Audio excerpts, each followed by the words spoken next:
மொழியியலாளர் வாசுதேவன் என்பதை எங்களுடைய நிஷா பீரிஸ் அவர்கள் அடிக்கடி விளக்கியிருந்தார். சொல்லப்போனால் இந்த கவிதை தொகுப்பில் இருக்கும் கவிதைகளின் பொருண்மையத்தை சார்ந்த இரு விடயங்களை பற்றி இவர்கள் பேசினார்கள். இந்த நிகழ்ச்சி ஆரம்பிக்கின்ற பொழுது இருந்த உற்சாகத்தை விட இப்பொழுது உற்சாகம் மேலும் மேலும் அதிகரித்திருக்கிறது. உங்களுடைய வருகை நிறைவை ஏற்படுத்தி இருக்கின்றது. மொழியியலாளர் வாசுதேவன் என்பதை எங்களுடைய நிஷா பீரிஸ் அவர்கள் அடிக்கடி விளக்கியிருந்தார். இங்கே மேடையில் பாருங்கள், அவர் தன் அருகில் இருப்பவர்கள் இருவருமே மொழியியலாளர்கள். மொழியோடு தான் அவர்களுடைய பணிகள். அரவிந்த் அப்பாத்துரை என்று ஒரு சிலர் தான் நாங்கள் பேசிக் கொண்டிருந்தாலும் கூட அரவிந்த் அப்பாத்துரை அவர்களுக்கும் ஈழத் தமிழ் மக்களுக்கும் இடையில் மிக நெருக்கம் இருக்கின்றது.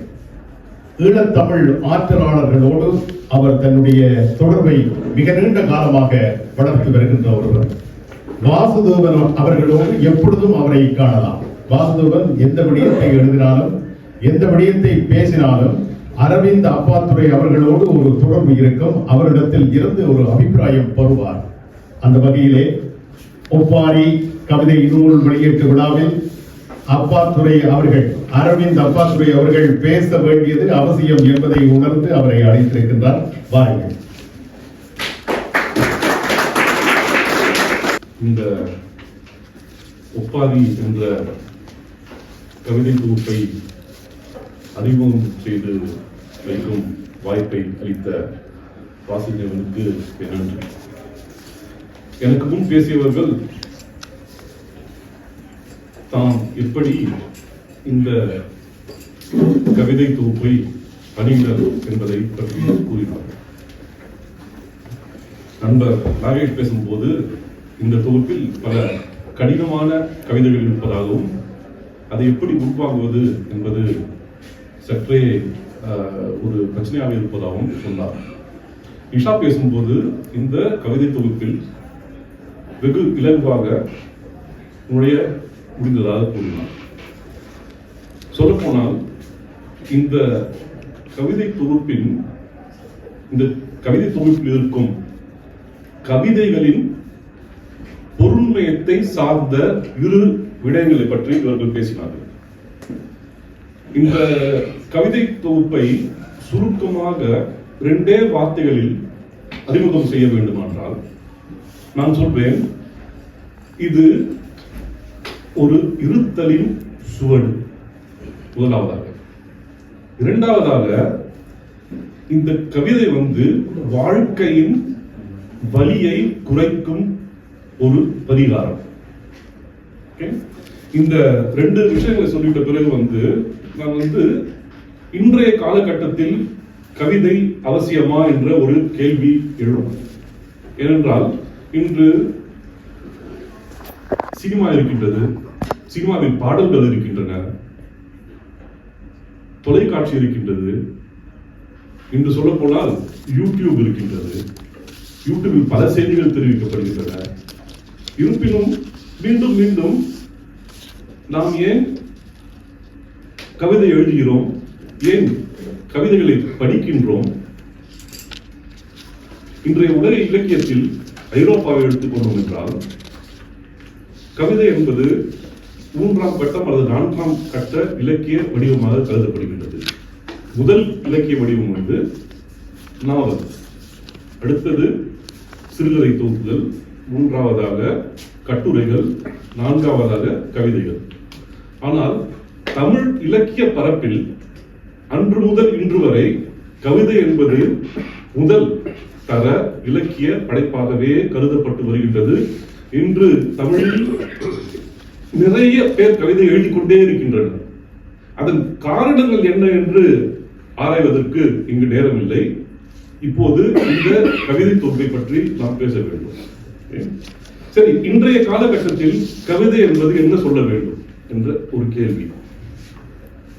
கவிதை இந்த காலகட்டத்தின் நிகழ்வுகளை பிரதிபலிக்க வேண்டும். என்ன நடக்கின்றது? நான் முதலில் சொன்னேனே, இந்த கவிதை வந்து ஒரு இருத்தலின் சுவடு என்பது. இருத்தல், நான் என்ன வாழ்கிறேன், நான் என்ன பார்க்கிறேன், நான் பார்க்கும் காட்சிகள், நான் கேட்கும் ஓசைகள் என்னிடம் என்ன தாக்கங்களை ஏற்படுத்துகின்றன, அதை நான் எப்படி என் கவிதை ஊடாக பிரதிபலிக்கின்றேன். இங்கு ஒரு விஷயத்தை முக்கியமாக கூற விரும்புகிறேன். தமிழர் பண்பாடு, தமிழ் மக்கள் என்பது ஒன்று சேர்ந்த ஒரே கூறாக இன்று நாம் பார்க்க முடியாது. ஏனென்றால் கவிதையை எடுத்துக்கொண்டால், ஒரு நாட்டில் பிறந்து, தமிழ்நாடோ இலங்கையோ சிங்கப்பூரோ மலேசியாவோ ஏதோ அந்த நாட்டில் பிறந்து அந்த நாட்டிலே வளர்ந்து அங்கேயே வாழ்ந்து கவிதை படைக்கும் கவிஞர்கள் ஒரு கூறு. ஒரு நாட்டில் பிறந்து, உதாரணத்துக்கு வாசுதேவன் எடுத்துக்கொள்வோம், இலங்கையில் பிறந்து வளர்ந்து புலம்பெயர்ந்து வேறு ஒரு நாட்டில் வாழ்ந்து கொண்டு எழுதும் கவிஞர்கள் வேறொரு கூறு. இதை வந்து ஒரு 10-15 வருடங்களுக்கு முன் அந்த தமிழில் வந்து திண்ணைகள் இருக்கின்றன. இது இந்த குறிஞ்சி, முல்லை, திணைகள் இருக்கின்றன. சேரன் வந்து 6ஆம் திணை என்று ஒரு எண்ணக்கருவை முன்வைத்தார். ஆனால் அந்த 6ஆம் கருவில் என்ன இருக்கின்றது, எப்படி இருக்கின்றது என்றெல்லாம் அவருக்கு விளக்கம் கொடுக்கவில்லை. இன்று இந்த வாசுதேவனின் படைப்புகளை நாம் பார்க்கும்போது அவர் தமிழ் உலகத்தில் இருந்தாலும் வேறொரு தேசத்தில் வசிப்பதால் அங்கு கிடைக்கும் அனுபவங்கள் அவற்றை பிரதிபலிப்பவராக இந்த கவிதைகளை எழுதி கொண்டிருக்கின்றார். சாதாரணமாக ஒரு கவிஞனை எடுத்துக்கொண்டால், அவன் பிறந்த காலகட்டம், அவன் வாழும் சமுதாயம், இந்த ரெண்டும் தான் வந்து முக்கியமாக கருதப்படும். அதாவது இந்த ரெண்டு தான் வந்து அவனுடைய ஆன்மாவை வடிவமைக்கும் சக்திகளாக உள்ளன. இந்த தமிழ் மொழி, தமிழ் எழுத வந்தால் இன்னொரு 3ஆம் என்ன சொல்றது பரிணாமம் இருக்கின்றது. அது என்ன பரிணாமம் என்றால், தமிழ் மொழியின் பாரம்பரியம். இப்போ தமிழில் சங்க காலத்தில் இருந்து கவிதைகள் எழுதப்பட்டு செய்யுள் என்று சொல்வார்கள். அதை வந்து அதுல வந்து என்ன எழுதியிருக்காங்கன்னா, வந்து தார்மீக விஷயங்கள் எழுதியிருப்பாங்க, உலகத்தில் எப்படி வாழ வேண்டும் என்ற பல விஷயங்கள் எழுதியிருப்பாங்க. ஆனா இன்னைக்கு வந்து நம்ம கவிதை, புது கவிதை என்று துவங்கியது, அந்த புது கவிதைகளில் இந்த மாதிரியான விஷயங்களை விட்டுட்டு இன்னைக்கு வந்து உலகத்தில் மற்ற கவிதை துறையில் என்ன நடக்கின்றதோ அதை சார்ந்து நாம் எப்படி எழுத வேண்டும் என்ற ஒரு இது வந்துட்டாங்க. அதனால அந்த இன்று கவிதை எழுத வருபவர்கள் கவிதை ஒரு உள்நோக்கு பாதையாக இருக்க வேண்டும். அதாவது வந்து சாதாரணமாக ஒரு மனிதன் இந்த நகரத்திலோ ஒரு கிராமத்திலோ வாழ்ந்து வருபவர், அவன் வந்து இதெல்லாம் பார்க்கிறான். இந்த கவிதையில் வரும் சில இவர்களை சுற்றி காட்டினார்கள். ஒரு புழு எப்படி வாழும் என்பதை நம்ம சாதாரண ஒரு மனிதன் வந்து ஆராயறதில்லை.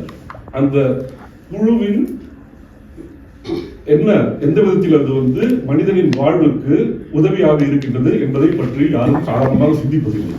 அதை பற்றி ஆராய்பவர்கள், விஞ்ஞானிகள் கூறுகிறார்கள், இந்த விஷயத்துக்காக இந்த குழு வந்து நம்ம மனித சமுதாயத்துக்கு மட்டுமில்லை, இந்த உலகத்துக்கே மிக மிக முக்கியமான ஒரு விஷயம் சொல்றாங்க. அந்த உள்நோக்கினை பிரதிபலிப்பது கவிதையின் கடமை, கவிதை இயல்புகளில் ஒன்று என்பதை அந்த வாசுதேவன் சில 2-3 கவிதைகள் இருக்கு, அதில் வந்து சுட்டி காட்டியிருக்கு. இப்போ வந்து என்ன பண்ண போறோம்னா வந்து இந்த கவிதை ஒரு சில உதாரணங்களை உங்களுக்கு காட்டி, இந்த கவிதை வந்து இப்படி எனக்கு ஒரு முக்கியமான ஒரு கவிதை தொகுப்பாக தெரிகின்றது என்பதை நான் உங்களுக்கு விளக்கப் போகின்றேன். முதல் கவிதை எடுத்துக்கொள்ளலாம். அந்த கவிதை வந்து ஒரு இருத்தலின் மெய்யலை சார்ந்த கவிதை. மெட்டாபிசிக்ஸ் ஆஃப் எக்ஸிஸ்டன்ஸ் இங்கிலீஷ் சொல்லலாம். என்னத்துக்கான வந்து பிரபஞ்சம் என்று ஒன்று உருவாகின்றது. அதுல வந்து பறத்தல், பறக்கின்றார். ஓகே, அந்த காலம் எப்படி உருவானது, காலம் எப்படி மறைகின்றது, அந்த இருத்தலுக்கான காலம். காலம் என்பது பலவிதமான காலங்கள் உள்ளன இல்ல, வரலாற்று காலம் உள்ளது, அன்றாட வாழ்வுக்கான காலம் என்று ஒன்று உள்ளது, கதைக்கான காலங்கள் ஒன்று இருக்கின்றது. அது மாதிரி அந்த காலத்தின் இந்த காலம் என்பது இந்த கவிதை தொகுப்பிலே வரும் பல பாடு பொருட்களில் ஒரு முக்கியமான பாடுபொருள் காலம். அந்த காலத்தை எப்படி அணுகுவது, காலம் தன் இருத்தலை எப்படி நிர்ணயிக்கின்றது, காலம் அர்த்தம் உள்ளதா, காலம் அர்த்தமற்றதா என்பது இந்த தொடர்ந்து இந்த பல பல பல கவிதைகளில் வந்து கொண்டே இருக்கும். காலம், மரணம், வாழ்க்கை, நாம் வாழ்ந்து கொண்டிருக்கும் நிகழ்வுகளின் அர்த்தங்கள் அர்த்தமற்றதாக போகும் இந்த புலம்பெயர்ந்த ஒரு சூழலில் அர்த்தமுள்ள பல நிகழ்வுகள் அர்த்தமற்ற நோயாக போய்விடுகின்றன என்பதையும் இந்த கவிதைகளில் தொடர்ந்து வாசிக்கும்படியாக இருக்கின்றது. நான் என்ன நினைக்கின்றேன் என்றால், இந்த கவிதையில் இந்த இன்னொரு பரிமாணம் இதுல என்னன்னா, இந்த கவிதை தொகுப்பு இது பாரிஸ் நகரின் பாடல் என்றும் சொல்லலாம். ஏன்னா பாரிஸ் நகரத்தை பற்றி அதில் வாழ்ந்து வருபவர் ஒருவரின் உணர்வுகள், முக்கியமாக அந்த செயின் நதி கவிதை பத்தி நீங்க பேசுனீங்க. இன்னொரு கவிதை அந்த கவிதை பத்தி நீங்க எடுத்துக்கொண்டீங்க. அந்த இதுல இருந்து அந்த சாந்தனி என்ற வீதியில் நடந்து செல்பவரின் ஒரு வாக்குமூலம். அந்த கவிதையின் நிறம் என்னவென்றால், அந்த கவிதைக்குள் அடங்கியிருக்கும் வரலாற்று சம்பவங்கள். வரலாற்று சம்பவங்கள் என்றால் யாரு? அந்த ஒரு மேற்றாணையார் தலையை அறுக்கப்பட்டு அவர் கையில் ஏந்தி கொண்டு அந்த வீதியில் நடந்து செல்கிறார். கவிஞர் அந்த இரவில் அந்த வீதியில் நடந்து செல்கிறார். அவருக்கு என்ன தோன்றுகிறது? அந்த மேற்றாணியார் நடந்து சென்ற அந்த சம்பவம் அவருக்கு நினைவுக்கு வருகின்றது. அதற்கு பிறகு அங்கு நடந்து சென்றிருக்கும் போது அங்கு இருக்கும் இரவு நேரம், அங்கு நின்று இருக்கும் பெண்கள், அவர்களை பற்றி நினைவு வருகின்றது. அப்படியே நடந்து சென்று கொண்டே இருக்கின்றார். இறுதியில் முடியும் போது ஓமர் கய்யாம் உள்ளே வருகிறார். இதுல என்ன ஒரு முதல் சொன்னேன், ஒரே நாட்டில் பிறந்து அதே நாட்டில் வாழும் கவிஞர்கள் எழுதும் கவிதைக்கும் ஒரு நாட்டில் பிறந்து புலம்பெயர்ந்த தேசத்தில் வாழும் கவிஞரின் கவிதைகளுக்கும் வித்தியாசம் உள்ளது என்று சொன்னேன். பார்த்தீங்களா? இப்போ இங்க ஒரு கேள்வி ஒன்று எழுது. இந்த கவிதைகள் தமிழில் எழுதப்பட்டிருக்கின்றன. ஆனால் நம்ம நிதர்சனமாகவே இது தமிழர்களுக்காக எழுதப்பட்ட கவிதைகள் என்பது நியாயமாக புரிந்து கொள்ள வேண்டிய ஒரு விஷயம். ஆனா எந்த தமிழர்களுக்காக எழுதப்பட்ட கவிதை என்ற ஒரு கேள்வி ஒன்று எழுகின்றது. புரியுதுங்களா? இங்கதான் இந்த கவிதையின் எப்படி அதை பேச போறோன்றத பொறுத்து இருக்கு. ஆழம் என்றும் கூறலாம். யாருக்காக எழுதப்பட்டிருக்கிறது?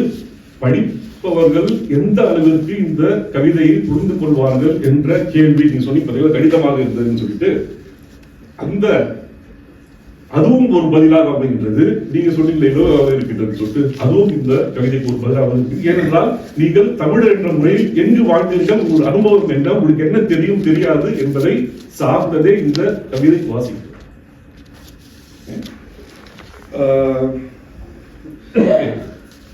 ஒரு கவிஞன் என்பவன் ஒன்றுமே இல்லாமல் திடீர் என்று வந்து விடுவதில்லை. கவிதை என்று கவிதை எழுத தொடங்கினால் அவனுக்கு ஒரு பாரம்பரியம் இருக்கவே செய்யும். ஓகே, தமிழில் எழுதியவர்கள் தமிழ் பெரும் கவிஞர்களான பாரதியார், பாரதிதாசன், இது புது கவிதை எடுத்துக்கொண்டால் நிறைய பேர்கள், கிருஷ்ணமூர்த்தி, அப்படி என்று யார் எழுதினார், அவர்களை தொடர்ந்து எழுத வரும் நான் என்ன எழுத போகிறேன் என்று எழுதுவார்கள். வாசுதேவனை பொறுத்த வரைக்கும் இங்குதான் மற்ற தமிழ் கவிஞர்களை விட்டு விலகி நிற்கின்றார். எப்படி விலகி நிற்கிறார்? வாசுதேவனின் கவிதையின் பெரும் தாக்கம் வந்தது போர்ச்சுகீசிய கவிஞரான பெர்னாண்டோ பெசோவாவில். அது ஒரு முக்கியமான ஒரு கவிதை ஒன்று உள்ளது. இந்த இதுல என்ன கவிதை கொஞ்சம்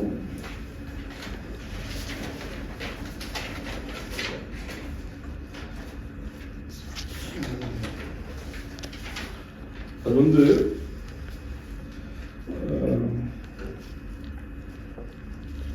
ஒரு பெர்னாண்டோ பெசோவை பத்தி ஒரு கவிதை அது பெர்னாண்டோ பெசோவை பத்தி எழுதின கவிதை வந்து எனக்கு வந்து இன்னொரு கவிதையை வந்து ஞாபகம் இருக்கிறது.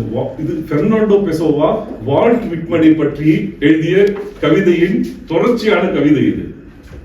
அந்த கவிதையில் என்ன சொல்லப்பட்டிருக்கிறது என்றால் பல விஷயங்கள் இருக்கும். ஒன்று வந்து ஒரே இடத்தில் இருந்து கொண்டு உலகத்தை எப்படி சுற்றி வருவது, ஒரே களத்தில் வாழ்ந்து கொண்டு எல்லா கணங்களையும் எப்படி வாழ்வது, இதெல்லாம் வந்து பெர்னாண்டோ பெசோவாவுக்கு மிக நெருக்கமான பாடுபொருட்கள்.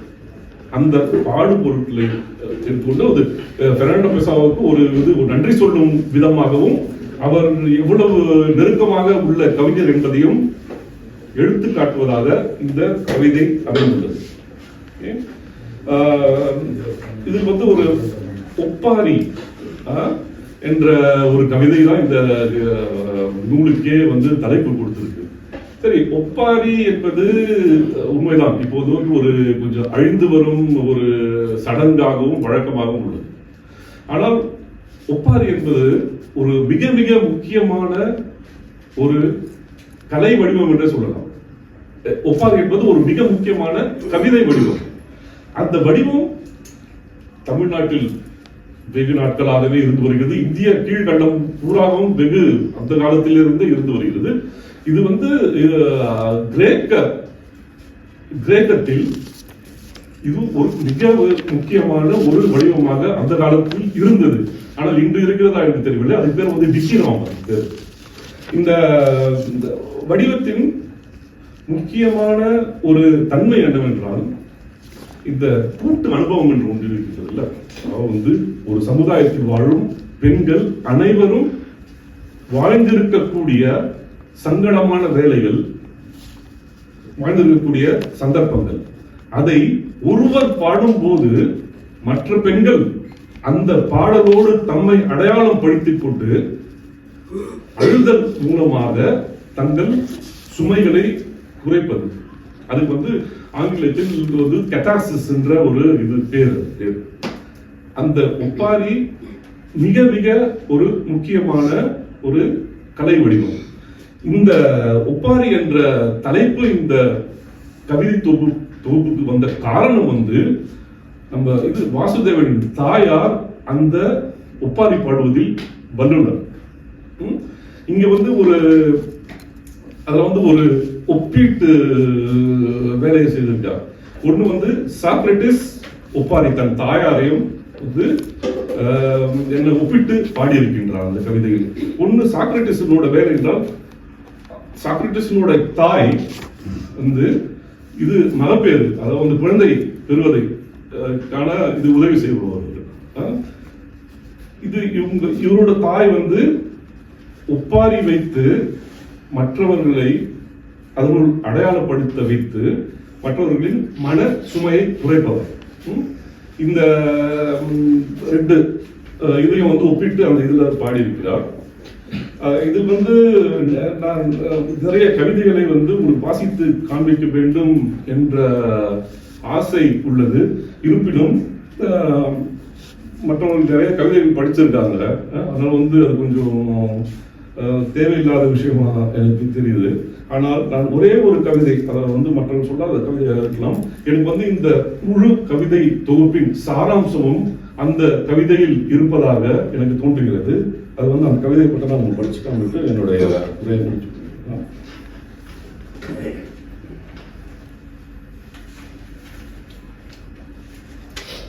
இது வந்து சமுத்திர ஆழத்தின் நிசப்த நித்திய ஏகாந்தம் அதன் கரைகளில் ஓலமாகிக் கொண்டே இருக்கிறது. ஆழத்தின் அவலச் செய்தியை நுரை தள்ள தள்ள அலைகள் காவி வந்து கொண்டே இருக்கின்றன. கரை மணலின் விதியோவியங்களை கைப்பற்றி தணிந்து செல்வது போல் அலைகள் பாசாங்கு செய்தும் மீண்டும் மீண்டும் அவை வந்து கொண்டே இருக்கின்றன. இதுலதான் அந்த இருத்தல், மரணம், வாழ்வின் தொடர்ச்சி, வாழ்வின் மெய்யியல் எல்லாம் ஒரு சாரமாக பிழியப்பட்டு கொடுத்திருக்கின்றார். இது ஒரு மிக கனமான கவிதை தொகுதி. இது முக்கியமான இந்த கவிதை தொகுதியினுடைய ஒரு வர்ணம், அதாவது என்னவென்றால், இது தமிழ் கவிதை உலகில் தனித்து நிற்கும் ஒரு புலம்பெயர்ந்த மனிதனின் ஒரு ஒரு நேர்த்தியான பாடல் என்று கூறிக்கொண்டு விடைபெறுகிறேன். அவர் உயரமானவர் பேசினார்.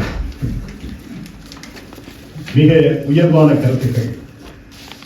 அரவிந்த் அப்பாத்துரை அவர்களை அவ்வப்பொழுது அவதானிக்கின்ற பொழுது மிக சாதாரணமாக அமைதியாக நடந்து செல்வார். ஆனால் அவருக்குள் எத்தனை ஆழமான விடயங்கள் இருக்கின்றன என்பதை மிக அழகாக தெளிவாக நீங்கள் எடுத்து உணர்த்தி இருக்கின்றீர்கள். வாசுதேவன் அவர்களையும் நீங்கள் படம் பிடித்து காட்டி இருக்கின்றீர்கள். வாசுதேவன் எதற்குள் ஆக்கிரமிக்கப்பட்டிருக்கின்றார், அவர் யாரை பின்பற்றி தன்னுடைய விடயங்களை கொண்டு வருகின்றார் என்பதை எல்லாம் மிக அழகாக நீங்கள் எடுத்துக் கூறியிருக்கின்றீர்கள். அரவிந்த் அப்பாத்துரை அவர்களே மிக்க நன்றி. அதாவது இப்படியான விழாக்கள் நடைபெற வேண்டும், இந்த விழாக்களுக்கு மக்கள் வருகை தர வேண்டும், அந்த விழாக்களில் இவர்கள் போன்ற பேச்சாளர்கள் பேச வேண்டும், மக்கள் கேட்க வேண்டும். அப்பொழுது எங்களிடத்தில் மிக தெளிவு ஏற்படும். இப்பொழுது உங்களில் பலர் என்று சொல்ல தேவையில்லை, இந்த மண்டபத்தில் அமர்ந்திருக்கின்ற அனைவருமே கவிதை நூல் எப்பொழுது கைக்கு பெறும், அதனை வாசிக்க வேண்டும் என்ற ஆவலால் தூண்டப்பட்டிருக்கின்றீர்கள் என்பதை என்னுடைய அனுபவத்தில் இருந்து நான் கூறுகின்றேன். ஏனென்றால் நான் ஓரிரு கவிதைகளை மட்டும்தான் இன்று காலையில் படிக்க முடிந்தது. ஆனால் அரவிந்த் அப்பாத்துரை அவர்கள், நிஷா பீரிஸ் அவர்கள், ஆரம்பத்திலே மாணி நாகேஷ் அவர்கள் அந்த கவிதைகளுக்குள் அவர்கள் எப்படி நீச்சல் அடித்திருக்கின்றார்கள் என்பதை புரிந்து கொள்ளக்கூடியதாக இருந்தது. எனவே உங்களுடைய ஆவலை இப்பொழுது பூர்த்தி செய்ய வேண்டிய கடமை எமக்கு இருக்கிறது. வாசவர்களே, நூல்களை நாங்கள் மக்கள் கரங்களில் வழங்க வேண்டிய நேரம். முதல் பிரதியை பெற்றுக் கொள்வதற்காக அவர் எப்பொழுதுமே தன்னுடைய மரியாதையை தன்னுடைய ஊருக்குத்தான் வழங்குவார். அடிக்கடி ஊருக்கு போவார். போனில் தொலைபேசியில் பேசுகின்ற பொழுது, எங்கே நான் வேலணைக்கு போய்விட்டுத்தான் அடுத்த வேலை என்று சொல்வார். கொழும்பில் இருந்து நேர வேலணைக்கு. இப்பொழுதும் நாங்கள் வேலணை தொடர்பாகவே எங்களுடைய வேலையை செய்ய வேண்டியதாக இருக்கின்றது. மரியாதைக்குரிய ஸ்ரீமகால் நிறுவனத்தினுடைய உரிமையாளர் அன்புக்கும் அவருடைய பெரும் மரியாதைக்கும் உரியவர் ஸ்ரீதரன் அவர்களை வருகிறது முதல் பிரதியை பெற்றுக் கொள்ளுமாறு அன்போடு கேட்டுக்கொள்கிறோம்.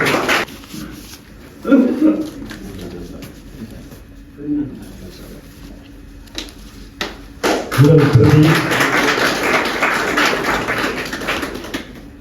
நன்றி. இந்த வேலணைக்கும் கவிதைக்கும் நிறையவே தொடர்புகள் இருப்பதாக நான் அடிக்கடி கூறுவது உண்டு. வாசுதேவன் மட்டுமல்ல, அங்கே வேலணையில் 2 கவிஞர்கள் இந்த விழாவை பார்த்துக் கொண்டிருக்கிறார்கள்.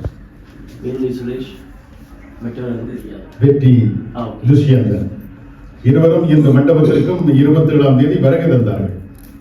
ஸ்ரீ பாஸ்கரன் அவர்கள் அழைத்து வந்தார். பார்த்துக் கொண்டிருக்கிறார்.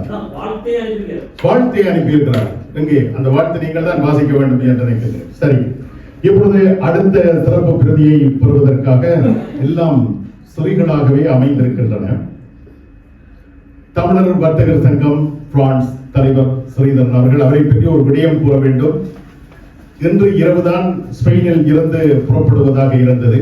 வாசுதேவன் அவர்களுடைய இந்த விழாவிலே கலந்து கொள்ள வேண்டும் என்பதற்காக காலையிலேயே அங்கிருந்து புறப்பட்டு வந்து இந்த விழாவிலே நேரடியாக பங்கெடுத்துக் கொண்டுள்ளார். தமிழர் வர்த்தகர் சங்கம் பிரான்ஸ் தலைவர் ஸ்ரீதரன் அவர்கள் சிறப்பு பிரதியை பெற்றுக் கொள்கின்றார். நன்றி. அடுத்ததாக நான் சொல்லலாம், வாசுதேவன் சொல்லலாம், 4 தசாப்தங்களாக இந்த பிரான்ஸ் நாட்டிலே வாழ்ந்து கொண்டிருக்கின்றோம். தேவதாஸ் அவர்களும் சொல்லலாம் 4 தசாப்தங்களுக்கு மேலாக. ஆனால் சொம்பெலிசையில் எங்களுடைய நாட்டினுடைய தலைவரின் இல்லத்துக்குள் போயிருக்கின்றோமா? இல்லை, வாய்ப்பு கிடைக்கவில்லை. சில வேளை வாசுதேவன் கவிதைகளூடாக செல்லலாம். ஆனால் தன்னுடைய தொழில் ரீதியாக அந்த வாசஸ்தலத்திற்கு சென்றவர் எங்கள் நாட்டினுடைய, அதாவது பிரான்ஸ் நாட்டினுடைய குடியரசுத் தலைவர் எமனுவல் மேக்ரோ அவர்களுடைய சோம்பெலிசைக்கு சென்ற ஒருவர் இப்பொழுது இங்கே வருகை தந்திருக்கின்றார். வாருங்கள் தர்சன் செல்வராஜ் அவர்களே. அடுத்த சிறப்பு பிரதியை அவர் இங்கே பெற்றுக் கொள்கின்றார்.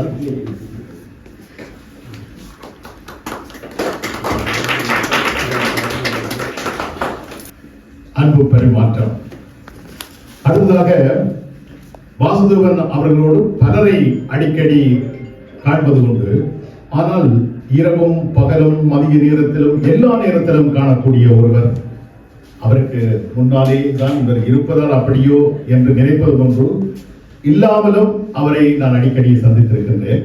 இந்த மண்டபத்தில் கூட நாங்கள் விழாவை ஆரம்பிக்கின்ற அந்த சந்தர்ப்பத்தில் முதலில் வந்தவர்களில் ஒருவர் கிருஷ்ண பகவான் உரிமையாளர் ஜெய் செல்வம் அவர்களை ஆரம்பிக்கின்றோம். செல்வம் அவர்கள் மிக நீண்ட காலமாக வர்த்தக துறையிலே பணியாற்றிக் கொண்டிருப்பவர். வாசுதேவன் அவர்களை நித்தமும் சந்திக்கும் ஒருவர். நன்றி. இப்பொழுது நீங்களும் பெற்றுக்கொள்ள வேண்டும். எனவே ஒவ்வொருவராக வருகை தந்து ஒப்பாரி நூலை பெற்றுக் கொள்ளுமாறு மிக்க அன்போடு அழைக்கின்றோம். கட்சியில் ஒரு படம் ஒன்று வெளியிடப்பட்டது. மூமெண்ட் திரைப்படத்தில் நான் அழைப்பாற்றேன். வெண்தொட்ட எழுத்துக்காரா, விளங்கு புகழ் வாசுதேவா, வாழ்க பல்லாண்டு வாணி. பிற நாட்டு நல்லறிஞர் சாத்திரங்கள் தமிழ் மொழியில் பெயர்த்தல் வேண்டும். சென்றிடுவீர் எட்டு திக்கும் கலை செல்வங்கள் யாவும் குணந்திங்கு சேர்ப்பீர் என்று எங்கள்கிட்ட விடுக்கிறார். இன்றைக்கு அதுக்கு எடுத்துக்காட்டாக பல பேர் எங்களுக்கு முன்னுக்கு மொழிபெயர்த்து கொண்டே இருக்கு. அரவிந்த பாத்துவை, நிஷா, மணி நாகேஷ் இவர்கள் சொன்ன இந்த கருத்துக்களை வச்சுக்கொண்டு நீங்கள் இந்த புத்தகத்தின் உள்ளடக்கத்தை ஓரளவுக்கு புரிஞ்சு கொண்டிருப்பீங்க. அப்ப இதை பற்றி நீங்கள் இதை விட இன்னும் ஆழமா போகணும்னு சொல்லி சொன்னால் நீங்கள் அந்த புத்தகம் வாசிக்கணும். வேறு வழியே கிடையாது.